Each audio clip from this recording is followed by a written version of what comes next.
Yo, what's going on everybody? It's Raging Fury 5 back at it again with another video, and today we'll be discussing the new MMR system in Halo 5.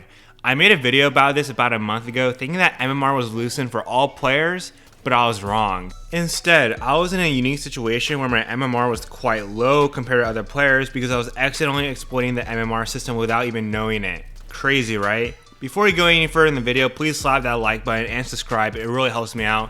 We're going crazy right now. I've gotten like 250 subscribers just in the last month, and when I hit 2,500 subscribers, I'm gonna do something really special on the channel.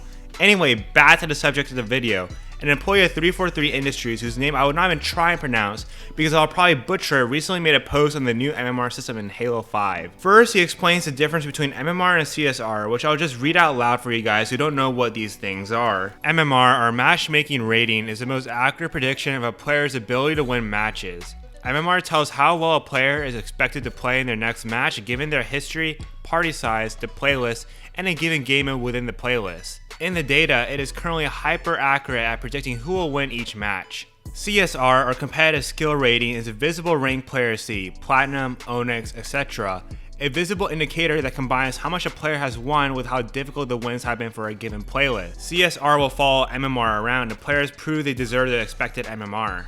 Now, the post goes into Halo 5 matchmaking and how it actually works. He says how the matchmaker will find the best games possible given who is available without making you wait for more than 5 minutes. It will also only make you wait longer if it knows a better match is coming. If it knows it won't be able to make a better match, it will match as soon as possible with what's available now. Okay, that explains a small portion of my matchmaking. Late at night, lobbies will be weird. Instead of getting an average skill lobby like usual in Infection, I'll get a mix of sweats, average level players, and noobs in Infection. This is because there are not enough players to separate the categories, so instead of making players wait 30 minutes to an hour, the system just throws all the players together. However, this isn't true for all players, for some players just can't match period, which I'll get to later in the video. Now he goes on to explain what is considered a good match. He says there are 3 variables considered when finding a good match. The number 1 factor is good teammates. I'm guessing this is most likely disregarded in Infection. Number 2 is good latency. For example, if you live in the EU, the server will most likely try and find EU games for you before matching you with American servers. Although this seems smart, this part of the system is extremely broken. Later in the post, the 343 employee goes into detail about how this part of the matchmaking works. I'll read it real quick. Why do I still get bad latency or an EU server as a US player or a US server as an EU player, often after a very short wait? The same reason. There were not enough EU players available within the 5-minute possible search window, so the system saw no point in making you wait 5 minutes only to match US anyways. If the system knows there are not a lot of EU players searching, it will quickly give you a US server rather than waiting 5 minutes and still giving you a US server anyways. On the other hand, if the system knows EU players are coming, it will make you wait a bit longer in order to get an EU server. If you're finding longer wait times with this matchmaker, that means your match will actually be better than the short waits, so it's a good thing. As a side note, the matchmaker allows wider skill gaps on closer servers, so sometimes you'll get an EU server but have potentially worse teammates. This system they have here I believe is broken. Eagle Precursor, a high level player, can't match an Infection whether he's on a main account or a Smurf account. Meanwhile, American Smurfs can match immediately. In total, this system is in reality broken and needs a patch. The final factor considered in matchmaking is finding a group of players that the team balancer, a separate system, will be able to create equally skilled teams with 50-50 win chance. Yet again, why is this in social? I don't understand this aspect. Social is supposed to be relaxing, not supposed to be a complete sweatfest 24/7. Infection used to not have MMR, but now it's been implemented and high-level players team matching sweaty games or simply not match at all. Also, I'm going to summarize a portion of the article real quick about fire teams.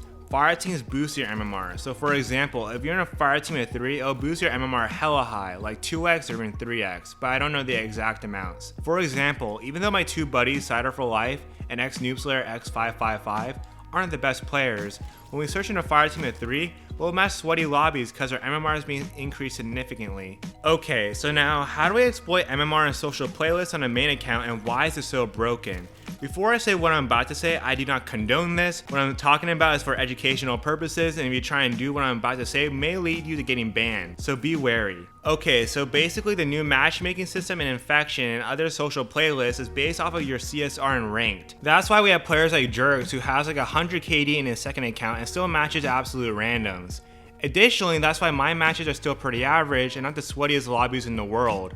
Although I was a high Onyx and Slayer and a champion rank player in doubles, my friend Justin, a fairly bad player who doesn't have an Xbox at his house, logged in roughly 20 plus hours on the other playlists such as Halo 3 Classic, SWAT, and other game modes. I mean, he went so far down the negative range that although the system made him Platinum 6 or something like that, even though he got negative 200 KD in all the playlists, he kept playing and losing so much that he eventually got down to silver in some of the playlists, making my MMR and infection much lower than it should be. However, since I had extremely high ranks in some of the other playlists, it kind of balances out, giving me average or above average lobbies, but not complete sweatfest.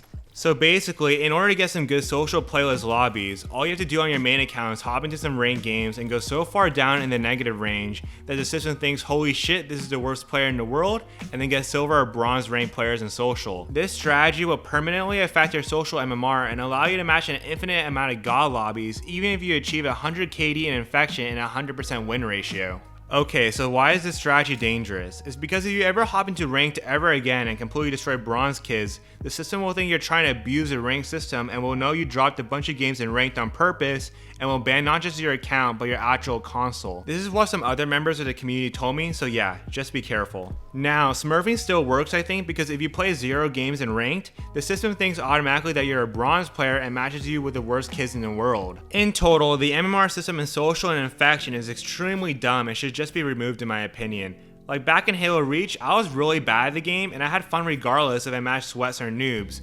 Social should be social, and especially in the situation with EU players, like EU players are basically banned from matchmaking now and matching for them is impossible unless they have an American player in their fire team. In reality, if I hop into a social game mode, I should be matching the first 11 players who hop into the search queue. Like I shouldn't be getting punished for getting good at the game. Like why should I even try the game if all that leads to is just getting prolonged search times and the sweatiest matches regardless of what game mode I play. Alright, I hope you guys enjoyed this video, and I hope we can push this video out to 343 and make them realize the infection community and probably other communities are suffering because of this new MMR system. Alright, I'll catch you guys in the next video. Peace out.